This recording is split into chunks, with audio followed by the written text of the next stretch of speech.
আসসালামু আলাইকুম। আশা করি সকলে ভালো আছেন, সুস্থ আছেন। যদি ভিডিওটা ভালো লাগে অবশ্যই সাবস্ক্রাইব করবেন। কী অবস্থা বন্ধুরা, কোরবানির 3 দিন পর ঘর থেকে বের হইলাম। শরীরটা খুব ভালো ছিল না, অসুস্থ ঈদের দিন থেকে। তা আপনাদের কোরবানি কেমন হয়েছে জানাবেন, সবাই কমেন্টে এবং শেয়ার করবেন। এই আমাদের এলাকা ইউরোপ,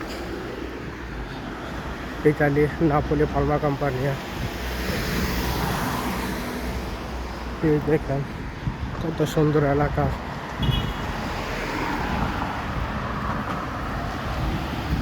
আমাদের প্রবাসে তো ঈদ বলতে কোনো কিছু নাই, বিশেষ করে ইউরোপের ভিতরে। আরব দেশে তো চলেন প্রত্যেকটা ঘরে ঘরে কোরবানি হয়, এবং যারা ওইখানে প্রবাসীরা আছেন তারা সকালে মিলে গরু, খাসি, দুম্বা আইনা থাকেন, বাসায় জবাই দেন, আনন্দ করেন, ফুর্তি করেন। কিন্তু ইউরোপের ভিতরে এই জিনিসটা নাই। ইউরোপের ভিতরে কোনো মানুষের কাছে মনে করেন যে আপনার সময় নাই, সময় খুবই কম। ইউরোপের ভিতরে খুবই কম সময়, মানে কেউ কারো যে সময় দিবে 10 মিনিট বসে, সেই সময়টা মনে করেন যে নাই।